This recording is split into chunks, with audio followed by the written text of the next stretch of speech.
नमस्कार, मैं हूं आपके साथ मयंक। आज 29 तारीख है और एक बेहद अहम खबर ईरान से जो आ रही है उसकी तरफ मैं आपका ध्यान ले जाना चाहता हूं। क्या ईरान में एटम बम को लेकर, न्यूक्लियर बम को लेकर कोई बड़ा फैसला कर लिया गया है? क्या ईरान ने अपनी एटमी पॉलिसी को चेंज करने का मन बना लिया है? और क्या ईरान कोई परमाणु परीक्षण करने जा रहा है आने वाले कुछ दिनों में? देखिए, ये सवाल अचानक से पूरे इंटरनेशनल मीडिया में ईरान को लेकर चर्चा का मुद्दा बन गए हैं और इसकी सबसे अहम वजह है ईरान की फार्स न्यूज़ एजेंसी में छपा एक एडिटोरियल। देखिए, फार्स न्यूज़ एजेंसी में आईआरजीसी यानी ईरान की जो सेना है, आईआरजीसी है खास तौर पर, उससे जुड़े विचार रखे जाते हैं। अब फास्ट न्यूज़ एजेंसी में एक एडिटोरियल छपा है जिसमें इस बात का जिक्र किया गया है। ये 28 जून का एडिटोरियल है जिसमें इस बात का जिक्र किया गया है कि अगर अमेरिका और इजराइल के हमलों से रक्षा करनी है तो उसका एकमात्र रास्ता है एटम बम बनाइए, न्यूक्लियर बम बनाइए। इस एडिटोरियल में यह बात कही गई है कि अगर ईरान को कोई डिटरेंस डेवलप करना है, यानी अमेरिका के ये जो बार बार हमले होते हैं, कभी समझौते की बात होने लगती है, कभी अपनी सुविधा के मुताबिक अमेरिका हमले करने लगता है, कभी इजराइल हमले करने लगता है। इन हमलों का अगर कोई पुख्ता इंतजाम करना है तो वो सिर्फ एटम बम के जरिए हो सकता है, परमाणु बम के जरिए हो सकता है। ये राय इस फार्स न्यूज़ एजेंसी के एडिटोरियल में छपी है, जिसके बाद जितने दुनिया भर के एटमी मामलों से जुड़े एक्सपर्ट हैं उन सब के कान खड़े हो गए। देखिए, कई खबरें ऐसी होती हैं जो आपको न्यूज़ चैनल्स में एकदम से देखने को मिल जाएंगी। कुछ खबरें ऐसी होती हैं जो बिहाइंड द सीन चल रही होती हैं, जिनको बाहर आने में थोड़ा वक्त लगता है और शायद वो चर्चा का मुद्दा धीरे से बनती हैं। लेकिन जो न्यूक्लियर टॉक से जुड़े एक्सपर्ट्स हैं, खासकर अमेरिका, इजराइल और यूरोप के, इन सब के कान इस आर्टिकल में छपी बात के बाद खड़े हो चुके हैं और ये कयास लगाए जा रहे हैं कि क्या ईरान की नेशनल सुप्रीम सिक्योरिटी काउंसिल जो है, क्या इसमें एटम बम को लेकर किसी तरह की कोई पॉलिसी चेंज को लेकर चर्चा की गई है? देखिए, मैं आपको 4-5 बयान बताता हूं जो इस पिछले 1 महीने के अंदर आप कह लीजिए जो सामने आए। हर बयान इस ओर इशारा कर रहा है कि ईरान ने अपनी न्यूक्लियर पॉलिसी को लेकर बड़ा बदलाव करने का मन बना लिया है। देखिए, 19 जून को अली बाघेरी कानी, ये मुख्य परमाणु वार्ताकार हैं, जो कि टॉक्स होती है अमेरिका के साथ, न्यूक्लियर टॉक्स, इसमें ईरान की तरफ से जो वार्ताकार हैं, जो बातचीत करते हैं, वो हैं। इन्होंने कहा कि हम न्यूक्लियर मुद्दे पर जो भी बात करेंगे अमेरिका से, वो बराबरी के स्तर की बात होगी। यानी उसमें ईरान के ऊपर यूरेनियम रोकने संबंधित कोई भी जो है दबाव वो स्वीकार नहीं किया जाएगा। न्यूक्लियर प्रोग्राम को लेकर कोई ऐसी शर्त नहीं मानी जाएगी जिसमें जो है अमेरिका न्यूक्लियर प्रोग्राम को रोकने की बात करे या यूरेनियम संवर्धन, एनरिचमेंट को रोकने की बात करे। उन्होंने साफ मना कर दिया, हम ऐसी किसी बात को स्वीकार नहीं करेंगे। अब ईरान के अगर मुख्य परमाणु वार्ताकार जो हैं वो इस तरह का बयान दे रहे हैं तो बड़ी स्वाभाविक सी बात है कि वो ईरान के सुप्रीम लीडर के फैसले के बाद ये बयान दे रहे हैं। यानी ये बात तय है कि ईरान ना तो न्यूक्लियर प्रोग्राम छोड़ेगा और ना ही यूरेनियम एनरिचमेंट का अपना अधिकार है वो छोड़ेगा। ये बात हुई अली बाघेरी कानी साहब की, जो कि मुख्य वार्ताकार हैं अमेरिका के। अब एटमी एनर्जी चीफ है मोहम्मद इस्लामी, इनका बयान देखिए। इनका बयान आया था कि जो अमेरिका कह रहा था कि 20 साल के लिए यूरेनियम एनरिचमेंट रोक देगा ईरान, ये समझौते का हिस्सा हो जाएगा, इसको लेकर ईरान से जो है बातचीत चल रही है। उनकी तरफ से साफ कह दिया कि ये 20 साल वाली शर्त ईरान को कतई मंजूर नहीं है। यानी इस मोहम्मद इस्लामी ने भी इस ओर इशारा किया कि ईरान अपना न्यूक्लियर प्रोग्राम नहीं रोकने जा रहा। अब आप देखिए, ब्रिगेडियर जनरल अली फदावी, ये आईआरजीसी के डिप्टी कमांडर हैं, बड़े ओहदे पर हैं। इनकी तरफ से तो और साफ बयान आया है। इन्होंने कहा है कि न्यूक्लियर बम बनाना, एटम बम बनाना हमारा अधिकार है। ये तो बड़ा ही साफ बयान था। ब्रिगेडियर जनरल है अली फदावी, ये वो लोग हैं जो आईआरजीसी चीफ अहमद वाहिदी साहब के बेहद करीबी हैं। ईरान में आईआरजीसी जो फैसले लेता है उसमें इन सब की भूमिका बेहद अहम है। इनसे तमाम कंसल्टेशन के बाद ही फैसले पर पहुंचा जाता है। अगर आप पॉलिटिकल लीडरशिप की बात करें, अब्बास अराक्ची साहब का बयान ये आना कि ईरान का यूरेनियम किसी कीमत पर ईरान के बाहर नहीं जाएगा। जो बातें थी कि अमेरिका ये कह रहा था कि हम जाके यूरेनियम ले लेंगे और बाहर आ जाएंगे, इस तरह की देश के बाहर जाएगा, इसको अब्बास अराक्ची ने फुल स्टॉप लगा दिया, पूर्ण विराम लगा दिया कि ऐसा कुछ नहीं होने जा रहा। अब आप देखिए ईरान के जो राष्ट्रपति हैं पेजिशकियान, इनकी तरफ से बयान आया कि यूरेनियम संवर्धन ईरान का अधिकार है और किसी भी कीमत पर ईरान यूरेनियम एनरिचमेंट का अधिकार नहीं छोड़ेगा। अब आप देखिए ये जो 5-6 बयान हैं ये पिछले 30 दिनों के अंदर आए, यानी कि जब से ये बातचीत MOU और ये शर्तों की बातचीत थी, इस बीच में ये बयान आए। ये बयान पे जो है वो हमारी टीम नज़र बनाए हुए थी शुरू से कि देखिए अगर न्यूक्लियर जब भी डील की बात होती है या किसी देश में, 2 देशों में न्यूक्लियर हथियारों को लेकर या प्रोग्राम को लेकर चर्चा होती है, तो ऐसे में सिर्फ पॉलिटिकल लीडरशिप के बयान मायने नहीं रखते। जो वार्ताकार हैं या जो एटॉमिक एनर्जी कमीशन के चीफ हैं या जो परमाणु मामलों के टेक्निकल मामलों के जानकार हैं, इनके क्या बयान आ रहे हैं। देखिए इनके बयान सार्वजनिक रूप से अखबारों में ज़्यादा नहीं छपते, न्यूज़ चैनल्स में सामने दिखाई नहीं देते, लेकिन अगर आप सर्च करें, इनके बयानों पर नजर रखें तो ये बयान मिल जाते हैं आपको। तो जो टेक्निकल टीम होती है, इनके बयान ये बताते हैं कि उस देश का फ्रेम ऑफ माइंड क्या है, वो देश क्या सोचता है अपने परमाणु हथियारों को लेकर या एटमी पॉलिसी को लेकर।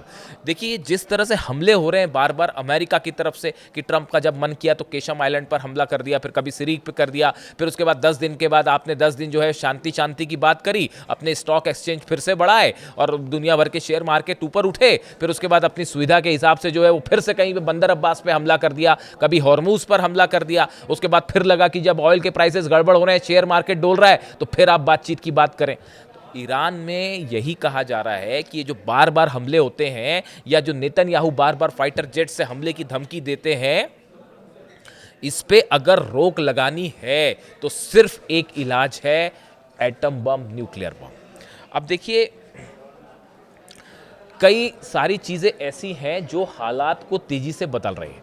अली खामेनी साहब ने हमेशा कहा कि हम जब तक वो थे उन्होंने ये कहा कि ईरान न्यूक्लियर बॉम्ब नहीं बनाएगा, लेकिन जिस तरह से उनके ऊपर धोखे से हमला किया गया, उनको शहीद किया गया, उसके बाद अगर आज आप ईरान में जाकर लोगों की राय लें तो आपको मेजॉरिटी ऑफ द पीपल ये कहते हुए मिल जाएंगे कि ईरान को न्यूक्लियर बॉम्ब बनाना चाहिए। यही एकमात्र इलाज है। ये जो हमले होते हैं बार बार कि आज यहां हमला कर दिया, कल वहां हमला कर दिया, परसों वहां हमला कर दिया, अगर इसका एक फुल स्टॉप करना है इसके ऊपर तो उसका एक ही हल है, वो है एटम बम। अब आप देखिए ये बात सिर्फ ओपिनियन के लेवल तक सीमित नहीं है। आप पिछले 3, मैं आपको कुछ और बयानों की चर्चा करता हूं।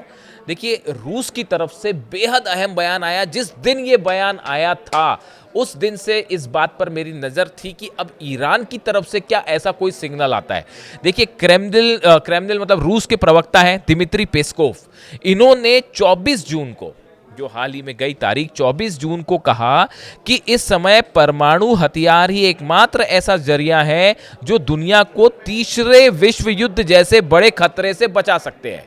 उन्होंने ये कहा, ये रूस कह रहा है, और रूस कब कह रहा है? जब हमले हो रहे हैं यूक्रेन के। 100 से ज्यादा ऑयल रिफाइनरी पर हमले हुए हैं रूस के पिछले 10 दिनों के अंदर। 100 से ज्यादा ऑयल रिफाइनरीज पर हमले हुए। यूक्रेन ने हमले यूक्रेन ने नहीं करवाए, अमेरिका ने करवाए, यूरोप ने करवाए। आपको इतना तो समझ ही जाते होंगे, समझ ही जाइए इस बात को। ये हमले यूक्रेन की हैसियत नहीं है रूस से लड़ाई करने की, ये पीछे से यूरोप हथियार दे रहा है। डोनाल्ड ट्रंप और अमेरिका की तरफ से तमाम दुनिया के एक्सपर्ट ये बात कह रहे हैं कि ये हथियार सब कुछ सप्लाई किए जा रहे हैं यूरोप और अमेरिका की तरफ से।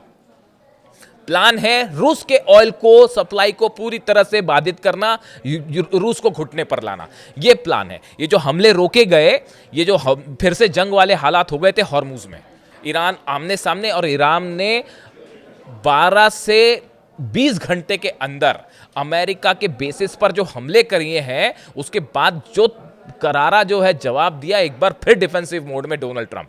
लेकिन देखिए बड़े हमले की तैयारी थी, बड़े पलटवार की तैयारी थी, लेकिन डोनाल्ड ट्रंप अभी ये नहीं चाहते कि हॉर्मुज से जो तेल निकल रहा है वो रुक जाए।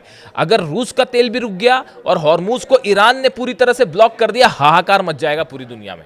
तो अभी रूस पे कंट्रोल करना है तो हॉर्मुज खुला रखना जरूरी है, इसलिए वो दोहा में बातचीत हो रही है कतर में। उसका क्या नतीजा आएगा वो आप भी जानते हैं और हम भी जानते हैं। मतलब आप छुरा पीछे लगा के रखे हो कि कब मौका मिलेगा और हम मारेंगे, और किसी को ये बात समझ नहीं आएगी। कौन सी बातचीत, कैसी बातचीत साहब। इतना तो हर शख्स अब ईरान से जुड़ा, मेरे दर्शक भी इस बात को अच्छी तरह से समझ चुके होंगे। अली खामनेई साहब 30 साल से इस बात को जानते थे, इसीलिए 1981 में कहा था कि पहला दुश्मन हमारा अमेरिका है, और शहादत के पहले तक वो इस बात को कहते रहे कि हमारा दुश्मन अमेरिका है और अमेरिका के साथ डील नहीं हो सकती।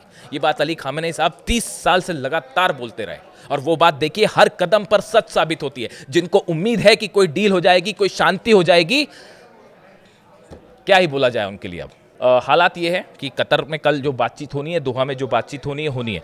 अभी हम रूस पर थे। देखिए जो दिमित्री पेस्कोव हैं, इनकी तरफ से दो बयान।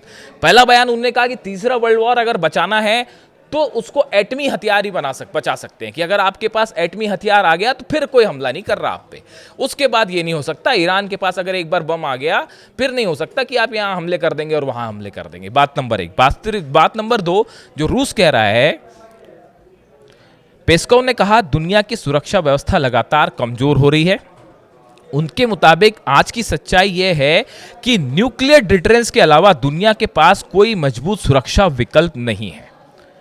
सिर्फ आपके पास न्यूक्लियर डिटरेंस होना चाहिए, और साथ में वो ये भी कह रहे हैं कि अब हालात ऐसे हो गए हैं कि दुनिया में कई सारे ऐसे हथियार बनाए जाएंगे आने वाले वक्त में जो मिनी न्यूक्लियर बॉम्ब कहलाएंगे, यानी कि वो छोटे न्यूक्लियर बॉम्ब की तरह ही खतरनाक होंगे। ये बहुत बड़ा इशारा था उनका। क्या वो ये कहना चाह रहे थे कि मिनी न्यूक्लियर बम ही ऐसी समस्याओं का हल है? और क्या ये बात रूस ने ईरान के लिए कही कि भले आप एक बड़े स्तर पर न्यूक्लियर बम ना बनाएं, एटम बम ना बनाएं, लेकिन मिनी यानी छोटे न्यूक्लियर हथियार क्या आपका एक नया डिटरेंस के रूप में काम करेंगे? अगर आपने छोटा न्यूक्लियर हथियार भी हासिल कर लिया, छोटा न्यूक्लियर हथियार का मतलब ये हुआ आपने कि भाई आप जो है हिरोशिमा नागासाकी जैसा बड़ा धमाका नहीं होगा उससे, लेकिन आप एक लिमिटेड एरिया में भी अगर रेडिएशन करके नुकसान पहुंचा सकते हैं तो भी ये भयंकर खतरनाक होगा, खासतौर पर इजराइल को तो निपटा ही देगा।